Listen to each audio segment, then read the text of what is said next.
sure we're all good here. Good. Okay, here's the game plan. So the first problem we're going to use is kind of a prototype. I'm going to give you guys sort of the steps that we should always attempt to follow when we're doing these optimization problems. But as we're going to see, the types of problems that can be asked in these optimization problems, they're very diverse. So we're going to have some that are more geometry focused and then some that are more like economic focused. So essentially you have to be on your toes. But ideally we'll have a set of tools that we can apply to all those types of problems. Okay, so this first problem is going to be a prototype. And then we will see where we go from there. All right. So here, a farmer has 800 meters of fencing and then wishes to enclose a rectangular field, but on one side of the field, we have a country road that's already fenced in, so we don't have to worry about it. So the thing I'm going to do here, and what I'm going to do for a lot of these problems, for sure the geometry problems, is draw out a picture of what's happening here. Okay, so here we have a field, and the field is enclosed on three sides. Okay. So on the fourth side, here's the road, so we don't have to worry about a fence along the road. Okay, here's our field. Okay, the farmer wants to enclose the maximum possible area and to use all of the fencing. Okay, and so essentially we want our goal here is to maximize the area of this field.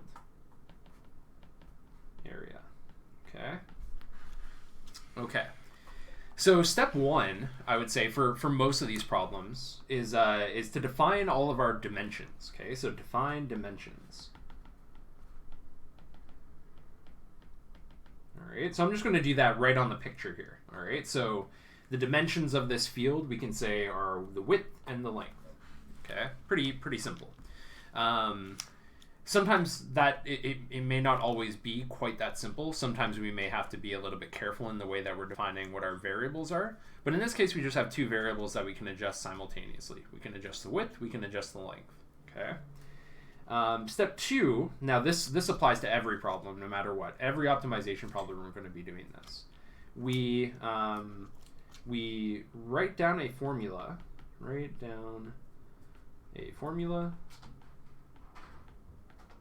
For the quantity that we're trying to optimize. For the quantity that we are optimizing. Okay, so in this case, we are trying to optimize the area, right? So I'm going to write down a formula for the area of this field. All right, area equals length times width. Okay, so this formula here is eventually going to be the thing that I'm going to take the derivative of, right? As we saw yesterday, to find maximum or minimum values, the thing that I'm going to be doing is take the derivative, set the derivative equal to 0, solve for the x values that make the derivative equal to 0. We call those values critical values, right? So eventually I'm going to be finding the critical values of this function, okay? But I have an issue right now, right? I look at this formula, and what I see is a function with two variables in it, right? I have two dimensions, L and W, and I don't know either of them, okay? So that's problematic, right? So, problem, two variables.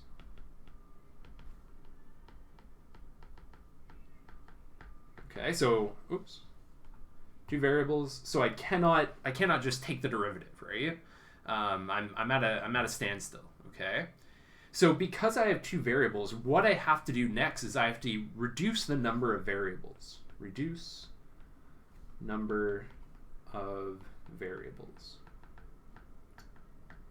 Okay, and the way that I'm going to reduce the number of variables is to the term that I use is I want to constrain the problem, right? I want to introduce some sort of constraint that relates the two variables together, or relates the two variables to each other, okay?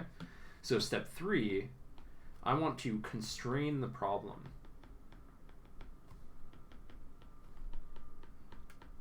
Or another way of saying this is determine a constraint equation.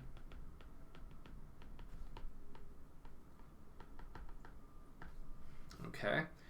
And so usually the question will give me some sort of additional information that I can use to do that, right? So in this case, I'm told in the question that the farmer has 800 meters of fencing, okay?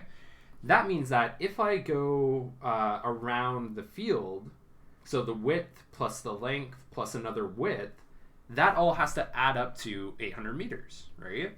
And so I can actually capture that information in another separate formula, what I'm calling this constraint equation, okay? So I will have 800 meters of fencing is equal to 2 times my width plus my length, okay? Now this is excellent because what this gives me is a relationship. If I rearrange this thing, it gives me a relationship of my length in terms of my width, which is exactly what I need to reduce the number of variables in my problem, okay? So I'm going to rearrange this. I'll bring the 2w over to the other side. I get L is equal to 800 minus 2w. Okay. Okay, cool. Now, step 4, what I'm going to do is I'm going to plug constraint into the formula that we're trying to optimize into our main formula. So that comes from step 2 there. Okay. Here, one sec. I'll be right back. Just gotta open up the door.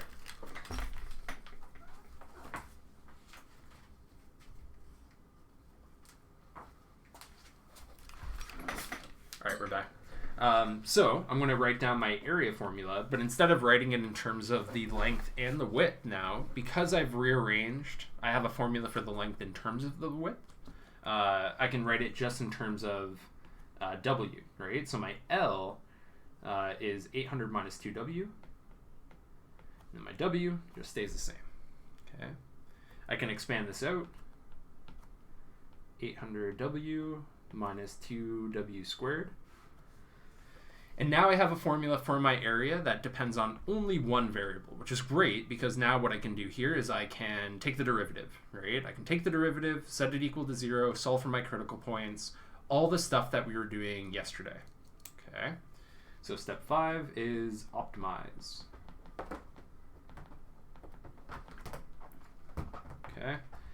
So we have, I'm going to take the derivative, set it equal to 0. So a prime equals 0 equals 800 minus 4w. And I'm going to rearrange this thing to figure out what w is. All right, 4w equals 800. W equals 200. Okay.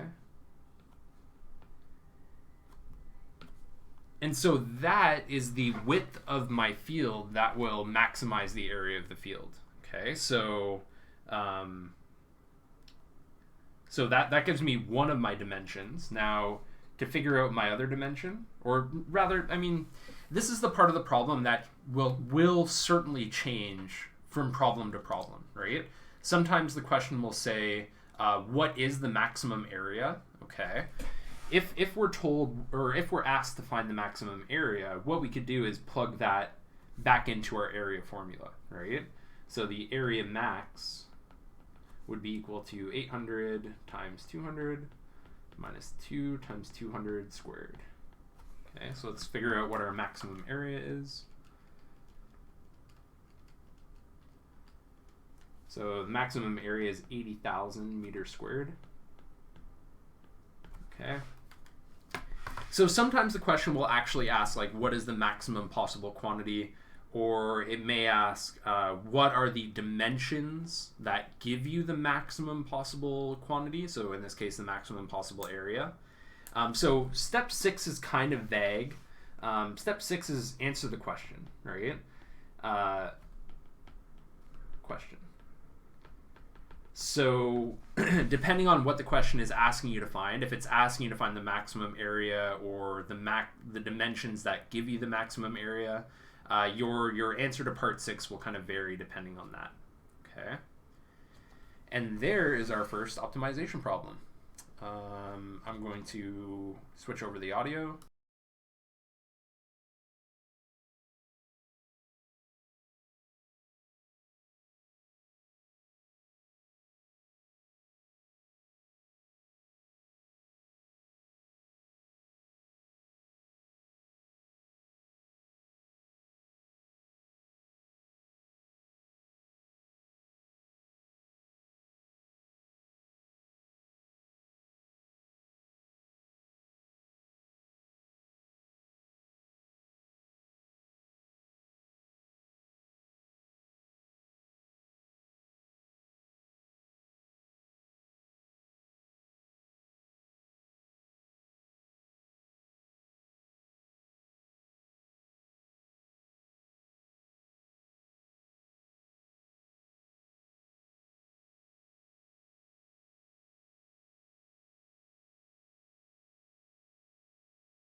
Okay,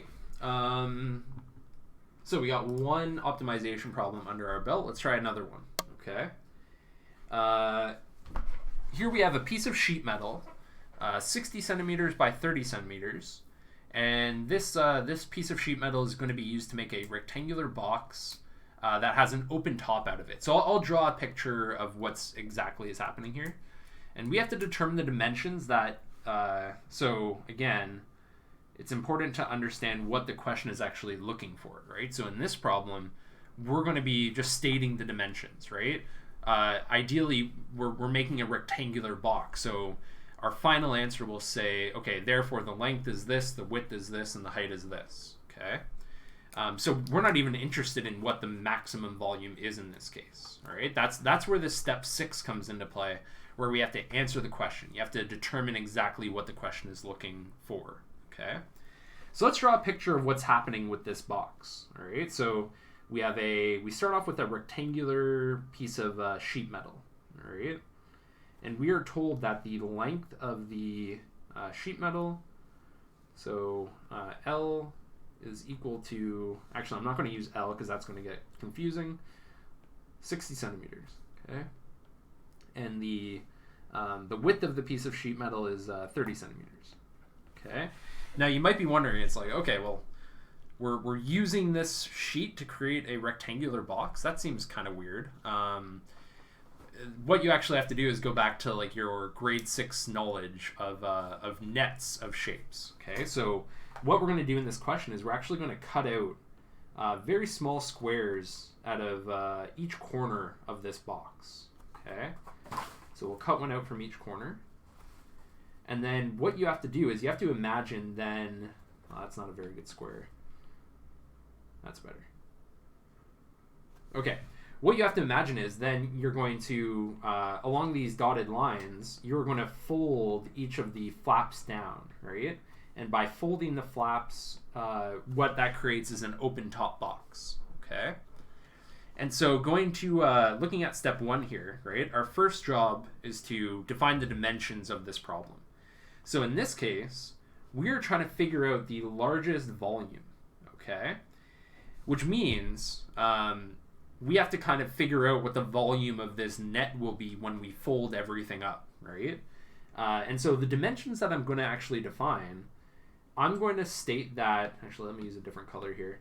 I'm going to state that each square that I'm cutting out here has a width of x and a length of x, right? So just a little x by x square that I'm cutting out of each of the 4 corners of my net here, okay? Now, once I cut those out and once I fold the box up, what's going to end up happening is I'm going to be left with a box that has a, if I draw a quick little sketch of what this thing is going to look like. So here, imagine this is my box. I'm going to try to draw 3 dimensions here. We'll see how it goes. So there's my box. Yeah, it doesn't look so bad. That looks bad. There we go. There we go. Something like that. Hey, it's not terrible. I should be able to see here that my height is going to be x. My length is going to be, so I started off with 60 across, right? My original length of this sheet was 60, but I've cut out 2 squares from each side.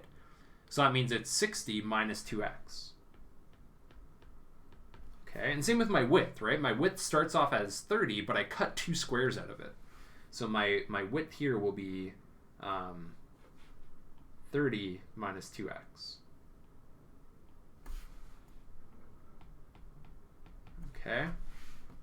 So that's what I mean by step 1. Define the dimensions of your problem, right? Essentially, this is the setup to the problem, right? Thinking all the way back to like learning how to do word problems in grade 9, right? It was always the first step to those problems were always like, let x represent blah, blah, blah, blah, blah. Now, that's kind of like what we're doing here, right? We're defining the dimensions that are going to be used in the problem, all right? Okay, step 2 was we have to write down a formula for the quantity that we are optimizing. Okay, so in this case, the quantity that we're trying to optimize is the volume, right? We are trying to find the largest possible volume of this box, all right? So my step 2 here, I'm going to write down a formula for the volume, right? Volume equals, for a rectangular prism like this, length times width times height. All right, so my length is equal to 60 minus 2x. My width is equal to 30 minus 2x. And my height is equal to x, okay? And so looking at this formula, I already only have one variable, right? The volume only depends on the size of the square that I'm cutting out of this rectangle, right? And so what that tells me is that I don't actually have to worry about finding a constraint and reducing the number of variables in the problem because I already only have a single variable, okay? However, what I can do is I can actually, if I want to, you don't have to, I can expand this thing out and put it all into a polynomial, and that'll just make my derivative slightly easier, right? Again, you don't have to do this step, but you might as well just to see what it'll look like, all right? So I'm going to first expand this. So I get 30x minus 2x squared. And then I'm going to FOIL out these brackets, right? So I will get the volume is equal to, so let's see, 60 times 30, 180, 1800x minus 120x squared. Minus 60x squared plus 4x cubed. I think that looks good. Okay, and I can combine, I can collect like terms here. So I will get 4x cubed minus 180x squared plus 1800x. Okay, again, expanding it out and simplifying like that, that's optional. Like, you could have just gone from this line and used the product rule, but you have three things multiplied by each other. It wouldn't change anything, it just changes how you take the derivative, that's all. What rule you apply to take the derivative. Okay. Perfect, so now I have my volume function. This is the thing that I'm trying to optimize, right? I'm trying to find the maximum volume possible, okay? I didn't have to, going back to this, these steps, right? I didn't have to constrain the problem or anything like that. So really now I'm up to step 5, right? I have the thing I'm trying to optimize. Now I just find the critical values, the critical points, okay? So my goal from here, I'm step 5 now. I'm going to compute v prime, and I'm going to set it equal to 0. So v prime is going to be 12x squared minus 360x plus 1800. Okay. And now I'm going to, I'm dealing with a quadratic. It's equal to 0. And so I don't want to fuss about, you know, like trying to figure out, okay, what multiplies to this or adds to this. So I can just jump straight to the quadratic formula on my calculator just to keep things moving along quickly here. So my a value is 12, my b value is negative 360, my c value is 1800. So when I do that, I get two x values. I get x equals 23.66, and I get x equals 6.3334. Okay. Now I have a question for you guys. So I get two x values that could possibly work. Mathematically, they work just fine. Can either one of you spot a problem here?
So if we, exactly what you said, if we tried to plug in x is equal to 23 in here, or approximately 23, what I would find is 30 minus 2 times 23, which is a negative number, right? That's less than 0. And so what's that saying is our width would be less than 0, but that makes no sense, right? Physically, that cannot be true. We cannot have our width being less than 0, right? The length is fine, and the height is fine, but the width breaks, okay? And so what that means is that 23 cannot be one of our solutions, right? We exclude it. Mathematically, totally fine, but when we return to the physics, or not the physics, the physical scenario that we're trying to consider here, it just breaks down. It doesn't work anymore, okay? And so the only thing left to do, step 6 here, is we need to answer the question, right? And so specifically, our goal was to determine the dimensions, okay? So really what we want to do is just say, therefore, the length is equal to blank, the width is equal to blank, the height is equal to blank, okay? So therefore, the length is equal to 60 minus 2 times, what was our answer? 6.34, which is equal to 47.32. Oh, and Samar, to get back to your calculator mode, you just hit mode and like just the mode button once, and then hit 1 to get back to compute mode. Okay. So we have our length. Our width is equal to 30 minus 2 times 6.34. So that's equal to 17.32. And then our height is just equal to x, so 6.34. And the dimensions there, so these are all centimeters, right? Can't forget your units because we're dealing with a physical problem there. Okay. All right, any questions about that one?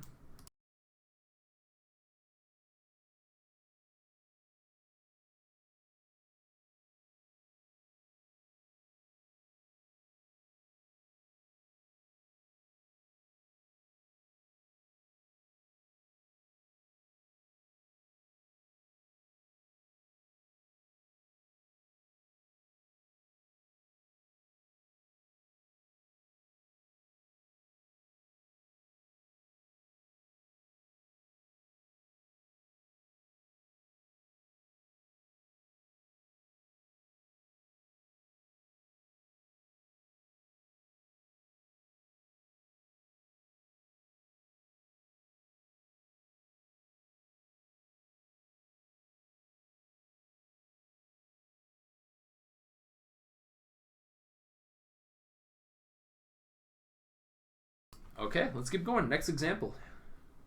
This one's going to be maybe a little bit more complicated. Okay, so we have Ian and Ada are both training for a marathon. Ian's house is located, so I'm going to highlight some information here. Ian's house is located 20 kilometers north of Ada's house. Okay, so at 9 a.m. one Saturday, Ian leaves his house and jogs south at 8 kilometers per hour. Okay, so Ian is running at 8 kilometers per hour. Ada leaves her house and jogs east at 6 kilometers per hour. And we want to figure out when Ian and Ada are closest together, given that they run for 2.5 hours. Okay. So this problem is a little bit complicated. But again, let's kind of just press along with the exact same steps that we have been doing, right? Draw a picture, kind of define the dimensions of what's happening here, and then see what we can optimize. Okay, so first we're told that Ian's house, so Ian's house I'm going to denote with I, is 20 kilometers north of Ada's house. Okay, so Ada's house is down here. Now, when they start running, Ian is jogging south. So Ian is moving south, while Ada, when she leaves her house, is moving towards the east. Okay. So this problem actually has a little bit of physics involved with it, okay? Because we want to know when they're closest together. So we want to know when the distance between them is the smallest, right? However, we're not told anything about where they're at, what distance they're at, right? But we do know how fast they're running, okay? So what this will require is a little bit of tiny little bit of physics, right? Because, okay, so let's say that we run, so assume that they both run for t hours. Okay. So Ian, the velocity that Ian is running at is 8 kilometers per hour, right? So that's equal to the distance that he runs divided by the time that it takes to run there. So the t hours that he's been running, okay? What this tells us is that the distance that Ian runs is equal to 8 times the amount of time that he runs, okay? Now, because they both start running at the same exact time, the stopwatch for both of them starts at the same time, right? At 9 o'clock, they both start their stopwatch and they start running. So for Ada, we can come up with the exact same looking formula. Velocity is equal to distance over time, and the velocity that she's running at is 6 kilometers per hour. So that's the distance that Ada is running over the time that it takes for her to run that distance. Okay. And what this allows us to find is the distance that eta runs is 6 times t. Okay. And so now we actually have a formula, or we have a way of kind of characterizing the problem a little bit more. Okay, so we assume that at t seconds, we're kind of looking at this snapshot here at the left, right? Ian has ran di, eta has ran dA. And if we were to draw a line connecting the two, the line connecting the two is the distance that we're interested in, right? We are interested in what this distance here, and this distance here is the thing that we're trying to minimize, right? Because we want to know how close, or what the minimum distance is that they can get to each other. Okay. I know that was a lot, but any questions about how I have things set up so far?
Okay, so let's keep it going here, right? So right now we at least have a picture of the thing that we're trying to minimize, right? We don't really have a formula yet, but at least we have something to kind of help us get the formula, all right? So I would say we've pretty much accomplished step one here, right?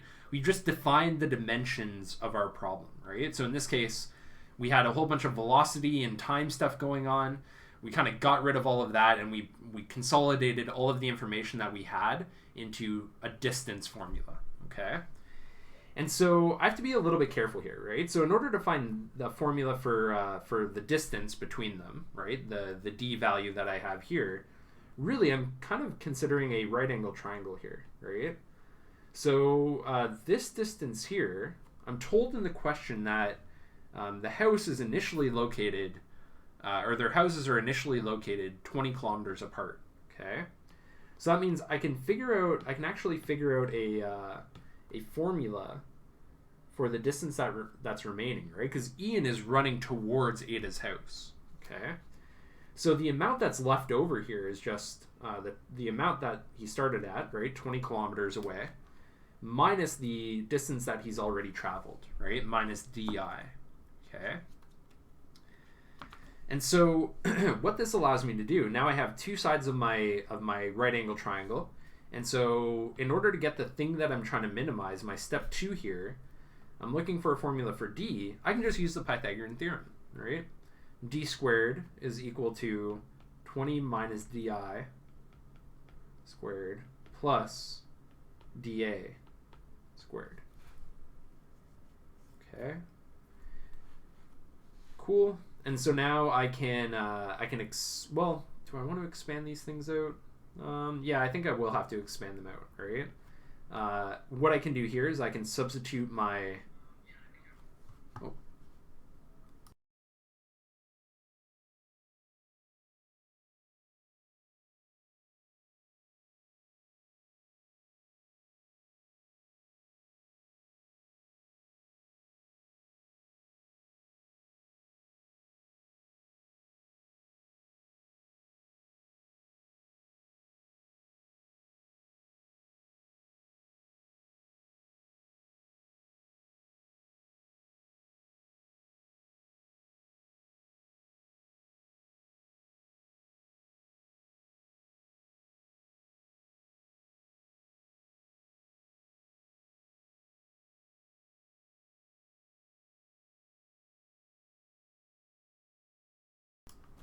All right, so I'm going to substitute in my two quantities here for di and dA.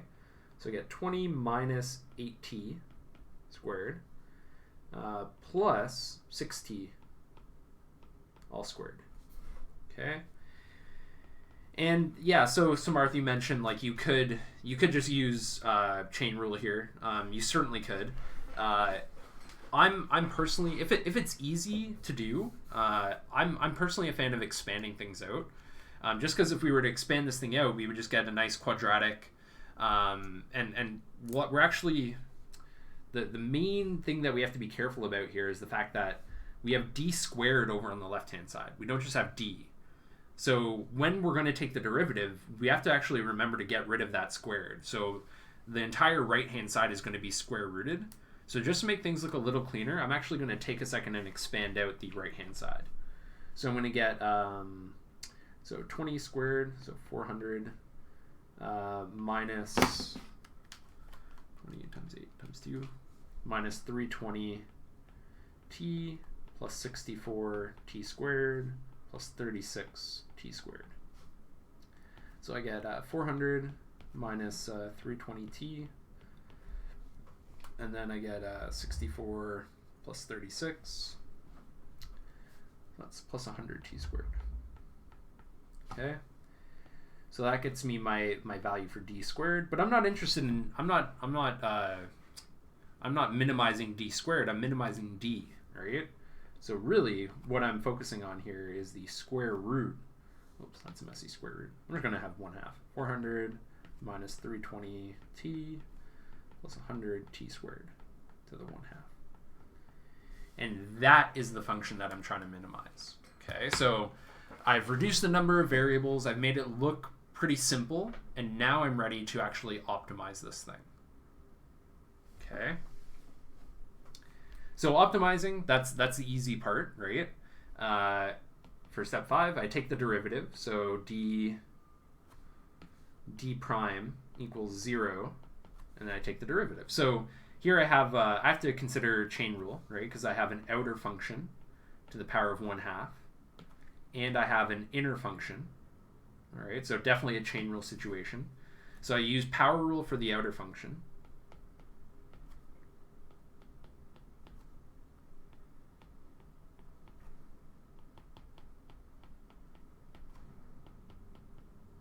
And then I have to remember to multiply by the derivative of my inner function. All right. Oops.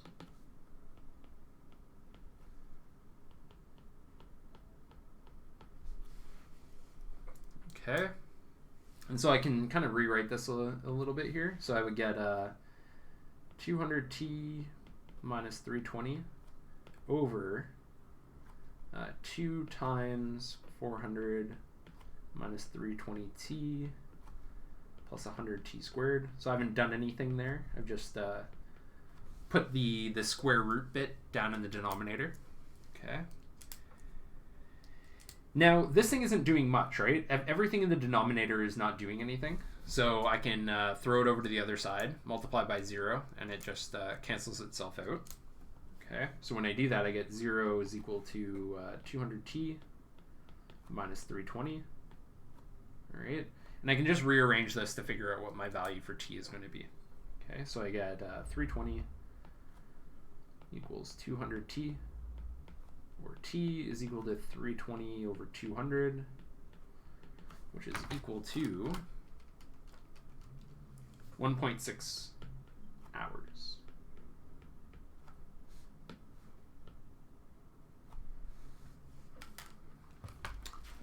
So I found the time that they will get the closest possible distance to each other. Okay. Now there's technically, I haven't quite verified that this thing is the minimum distance though. Okay. This actually goes back to the stuff that we were discussing yesterday, right? When we find an extreme value or the extreme value over an interval, what we have to do is consider not only the critical points, right? So we found the critical point here, 1.6 hours. We're going to plug back in to figure out what the distance is. We also have to consider the endpoints, okay? Because notice in this question that we're actually given a little bit more information, right? they both run for 2.5 hours. Okay, so what we have to do is verify that they're not closest to each other at the start of the run, and they're not closest to each other at the end of the run. So we have to check those two endpoints as well. Okay, so this is a bit of a deviation from the other questions that we've been doing. The other questions were a little bit more cut and dry. This time we have to be a little bit more careful with actually answering the question. Okay, so what I'm going to do here is I'm going to compute all possible extreme values. So to do that, what I want to do is I want to figure out, okay, what is the distance when t is equal to 0, right? Because that's the starting point. Well, that one's easy, right? At t is equal to 0, I know that Ian's house is 20 kilometers away from Ada's house. Okay, well, okay, that's pretty simple, right? So the distance at t equals 0 is just 20 kilometers. So that's how far apart they start at the start of the run, all right? Then I have to check any critical points or critical values that I found, right? So in this example, I found one critical value. I found t is equal to 1.6 hours. So what I have to do is I have to plug back into our distance formula, and I set t to be 1.6 hours. Okay, so plug t in for that. Let's see what we get. 400 minus 320 times 1.6 plus 100 times 1.6 squared. And then the whole thing square rooted. I get a distance of 12 kilometers. So that's closer, right? That's smaller than what we started with. So definitely the t equals 0 case is out, right? I know that that's not going to be my minimum distance because I just found one that makes it smaller. Okay. And lastly, I have to check my other endpoint, right, when they stop the run. So that'll be t equals 2.5 hours. Let's see if they're closer then. Okay, so same idea. I'm going to plug in t is equal to 2.5 hours. So I get 400 minus 320 times 2.5 plus 100 times 2.5 squared. Whole thing square rooted. I get a value of 15 kilometers. So again, that's actually larger than the critical point, right? The critical value.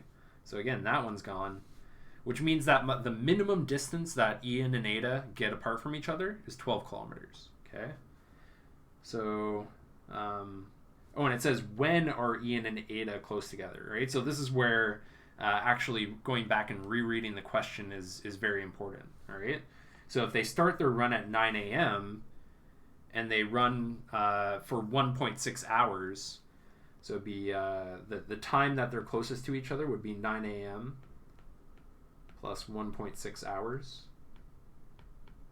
Okay, so that'll be 10 a.m. plus 6/10 of an hour. So 6 over 10 times 60. So that'd be 36 minutes. So it'd be 10:36. Therefore, 10:36 a.m. is when they're closest to each other.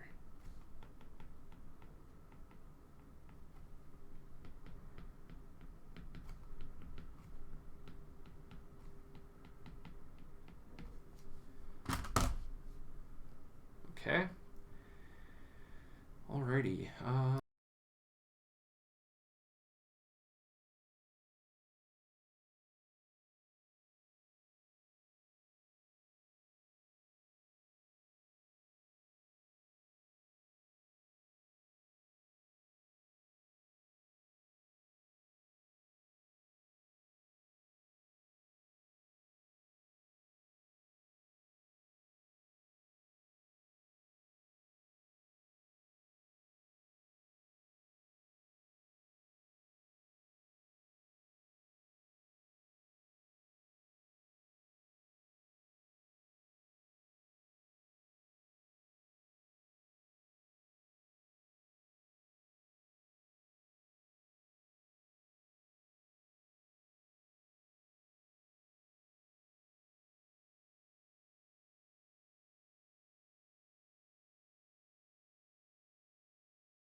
Okay, so we have a cylindrical shaped can, and that can must have a capacity of 1,000 centimeters cubed.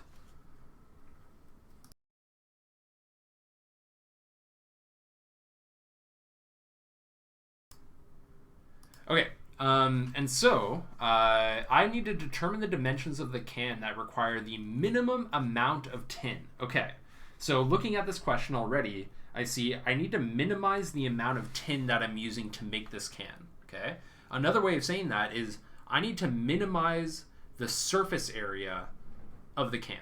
Okay, and so what I need to do first, I want to come up with a formula that tells me the surface area of this can. All right. So I'm dealing with a cylindrical can. Let's see. Oh, this is pretty good. Okay, we can draw our can. Boom, like that. And I have another circle. Or ellipse there. Okay, cool. And so the dimensions of this can, I know I have the radius of the top and the bottom portion. And I have the height of my can. Okay. Now, this is kind of hard to visualize, right? I mean, you could just go and Google what the formula for a surface area of a can is, or formula for the surface area of a cylinder. You can just Google that, but on a test, you can't Google it, right? So what I like to do, I like to visualize this using like a net, right? Especially when it comes to geometry problems like this. So the net for this shape, I'd have a rectangular portion in the middle, and then I'd have a circle on the top. That's the top of my can, right? Well, that's not a circle. That's something else. Circle on the top. That's what the world is going on. Let's try this again. Circle.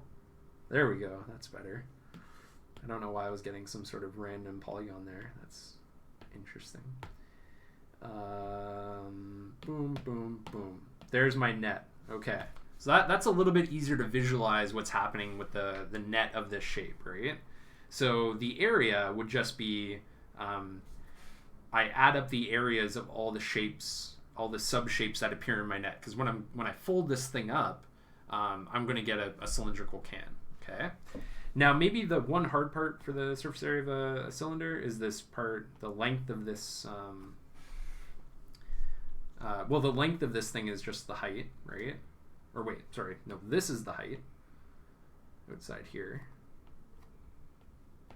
and the length here is actually the circumference. So 2 pi r. Okay.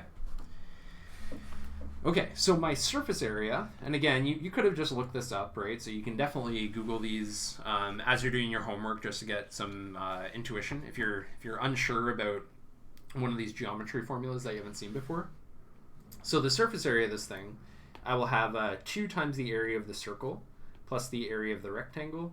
So that's 2 pi r squared plus the area of the rectangle. That's my length times the height here. Okay, and that is the formula for the surface area of a cylinder. Okay, this is the thing that I'm trying to minimize. Okay, but I look at this formula and I have an issue, right? I have r and I have h. I have 2 variables. I have 2 unknown quantities, which means I can't just take the derivative of this and set it equal to 0, right? I don't have enough, or I have one too many variables there for me to do that. So I have to go back to my question and see, is there anything else that I can use? And indeed, the cylindrical shaped can must have a capacity of 1,000 centimeters cubed. That's telling me that the volume of my tin can is equal to 1,000 centimeters cubed. Okay, the volume. So we need to we need to constrain this. Constrain using volume. So my volume of my tin can is so the area of the base, that's pi r squared times the height. Okay, and I know that this has to be equal to 1,000 centimeters cubed. All right. Now what I can do with this is I can rearrange it to get the one variable in terms of the other, right? So I might as well isolate for h, so 1,000 over pi r squared. And now this quantity here, I can plug into my formula for the surface area, and I could reduce the number of variables down from 2 variables down to 1 variable, which is exactly what I want. Okay, so my surface area formula is now 2 pi r squared plus 2 pi r times the height, 1,000, over pi r squared. And luckily, I get a little bit of cancellation here. I get a pi will cancel with pi, and I get 2 times 1,000, so that gets me 2,000. And an r will cancel with one of my r's. Okay, so 2 pi r squared plus 2,000 over r. All right. So great. I have a formula for the thing I'm trying to minimize. I have one variable. I think I'm going to sneeze. Nope. Don't have to sneeze. I thought, oh man, it's okay. So now that I have it down for one variable, I can go with my optimization steps, right? I take the derivative, set it equal to 0, solve for what r is, all right? To do that though, before I take the derivative, I'm actually going to just rewrite this second term here as 2,000 times r to the negative 1. That way I don't have to fuss around with any quotient rule or anything like that. All right. So now I'm ready to take my derivative. So the derivative of the surface area with respect to r, I'm going to set that derivative equal to 0. My derivative is 4 pi r minus 2,000 r to the negative 2. Okay. And I can now solve this for r. So I get 4 pi r minus 2,000 over r squared. All right, I can multiply everything by r squared to get rid of my piece in the denominator there. So I get 0 is equal to 4 pi r cubed minus 2,000. Okay, and I can rearrange this thing for r now. All right, so I get 2,000 over 4 pi, and I can take the cubed root of that to get me r. All right, so r in this case is equal to 2,000 over 4 pi, and then the cubed root of that answer. I get a value of 5.419260701 centimeters. Okay, so I have found an r value. All right. Cool. However, we have to make sure that we're actually answering the question and that we're actually finding a value for r that is acceptable. Okay, that's the key here. All right, so we go back to the question. So determine the dimensions that require the minimum amount of tin for the can. Assume no waste material. According to the marketing department, the smallest can the market will accept has a diameter of 6 centimeters. Okay, well, that seems important, right? If we go back to our solution here, we can see that the diameter, which is 2 times the radius, is equal to 5.419260701 times 2, 10.83, 10.84. So that's good, right? It is bigger than the minimum value that we have, right? So that's no problem. And so the radius of our can is 5.42 centimeters. 5.42 centimeters. It falls within the acceptable range. And what we could also do is figure out the height that's required, right? So we come back to the formula that we use to constrain the problem, and we could figure out what the height is as well, right? So height is equal to 1,000 over pi r squared.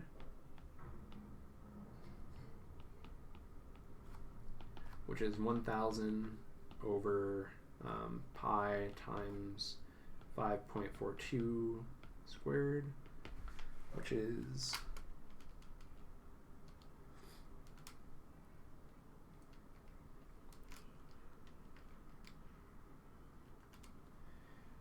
3.49449 centimeters. So approximately 3.45 centimeters. Okay. So that's the answer to part A in that question. And then part B is just kind of verifying the answer, so we don't really have to worry about that.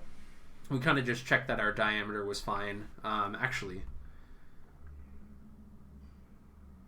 we have a little bit of an issue here. According to the marketing department, the smallest can that the market will accept has a diameter of 6 centimeters and a height of 4 centimeters. So that's a bit of an issue, right? Because we just plugged in, and we found a height that was less than 4 centimeters. So actually, this is not acceptable, right? This is actually unacceptable. Okay, which means that the smallest possible can, we have to stick with. Therefore, the smallest possible can, or the can with the smallest, the can with the minimum surface area.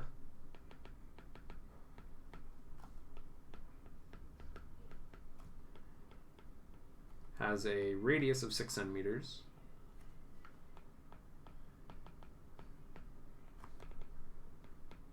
and a height of 4 centimeters.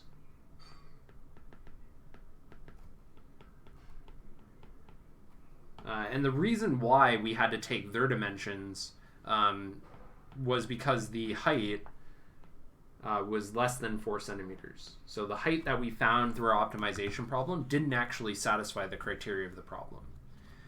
So that's kind of an interesting circumstance, right? That won't always happen, but that's the important part of actually going back and rereading the question and making sure that you're on board with what the question is asking, okay?